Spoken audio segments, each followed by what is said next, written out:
With the final military withdrawal from Afghanistan underway, a few state legislators are reconsidering the use of their National Guard units for undeclared foreign wars, like the campaigns in Iraq and Afghanistan. Nearly half of the troops deployed to both countries over the past 20 years were from the National Guard and Reserves. Special correspondent Mike Saray looks now at how some National Guardsmen themselves are seeking to limit the deployment of units like theirs unless Congress formally declares a state of war.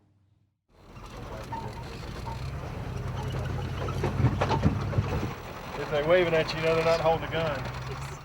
I first met Sergeant First Class John Braswell on his year-long deployment to Afghanistan with his Alabama National Guard Special Forces unit in 2002. I work for a software company in the real world, so it's a little bit different. I guess I was a little surprised that they would activate a National Guard Special Forces battalion almost right at the outset of the conflict. So were his two young sons and wife Laura. He took a significant pay cut, and we were sort of forced to sell our home. Up until that point, we had done 2 weeks in the summer and 1 weekend every month. Former Idaho National Guardsmen Dan McKnight and Kent Burns, both re-enlisted on 9/11, expecting and anxious for their National Guard units to be sent to Afghanistan. But not as it turned out, multiple tours to both Iraq and Afghanistan the past 20 years. And so I became very disillusioned, and I came home confused. I came home injured. I came home broke. I came home to a broken marriage. Idaho National Guard units have been deployed to Afghanistan or Iraq 15 of the last 20 years since 9/11. I expected this all to be over, but in the last 18 to 20 years, it just keeps continuing, and the mission for the National Guard needs to be changed. Traditionally, the National Guard has been activated by their states for domestic emergencies like natural disasters, civil disturbances, and the current COVID medical crisis. But they also provide support and backup to the active duty military for overseas operations. Our guys are getting shot up. We need those buildings dropped now. But since 9/11, the National Guard has sent more of its units overseas than it has since World War II, some as frequently as once every 3 years.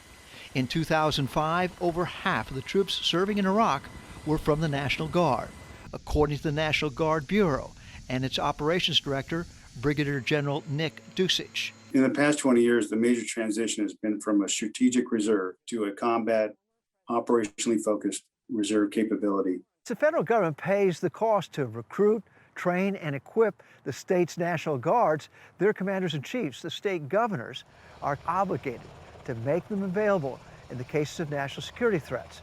What's at issue here is what's a national security threat? And this is the age of undeclared wars, which every American war has been since World War II. Well, then fine. If it's a real true threat to the United States and our interest, again, as it's stated in our Constitution, then Congress should do their job and they should have a formal declaration of war.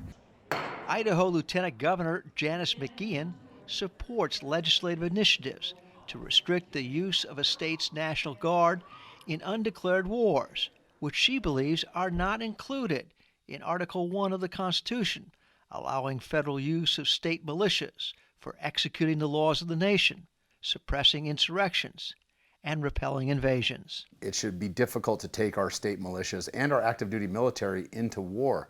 Without a congressional declaration of war, we have no business fighting in these foreign overseas misadventures. And so I don't see it as an anti-war, I see it as a pro-Constitution measure.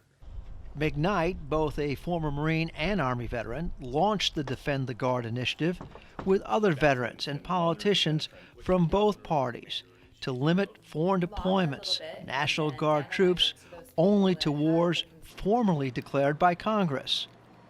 The 2001 War on Terror resolution has allowed the past 4 presidents to send National Guard troops to fight in Afghanistan and Iraq without a declaration of war. Citizen soldiers were always meant to be the ones that defended America, not a standing army. And so if America needs to go to war, we should do it the right way. Now is the time to push back, to lay claim to our sovereignty as a state. Idaho State Representative Ben Adams, a former Marine and Afghanistan veteran, is trying to get the Defend the Guard initiative passed in Idaho, as are legislators in 30 other states, with little success thus far in getting it to a vote. The state restrictions are highly unlikely because there's already a Supreme Court decision, Perpich versus the U.S., that dates back to the Reagan administration. Former National Guard Bureau Deputy Chief of Staff, Brigadier General David McGinnis, doesn't believe the states will be able to limit federal control of the National Guard. Once the Guard is mobilized for federal service in the context of any law, or mobilized for training, federal training, as a reserve of the Army or Air Force, the states have no control over what the President or the Department of Defense does with those units once they're in that status. It's hindered them because they're sometimes gone from their communities in times of real emergency stateside, like the Louisiana National Guard being gone during Katrina, or the Oregon National Guard being pulled off the fires last season in the worst firefighting season in their state history, and sent to Afghanistan with the helicopters that they should have been fighting fires with. In the past, people who signed up for the National Guard really weren't thinking about going active duty, being deployed, or certainly going to war. Has that all changed? It definitely has changed. In the old days, it was join the National Guard to avoid Vietnam. After 9/11, to me, that all changed. We were in it to win it, and to be warfighters, and not just a state mission. Now I feel like we need to bring that back. The Idaho National Guard declined our interview request, but sent us its rebuttal for giving the state the option to limit overseas deployments. It included the possibility of cutting federal military funding for not making the state's units available when called on. Why would the federal government pull all that away? It wouldn't make any sense. So, I think it's time to start asserting our sovereignty as states.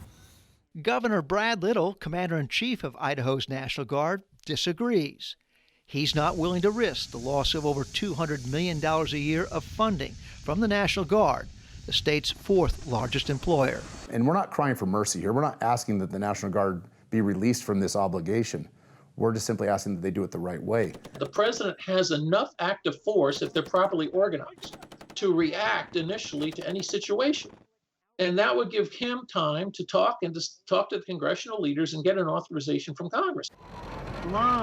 Nearly 20 years since John Braswell was part of the first wave of National Guard troops deployed to Afghanistan, there's general agreement that these combat deployments, constitutional or otherwise, have made the National Guard better trained, equipped, and more integrated with the active duty military than previous weekend warriors.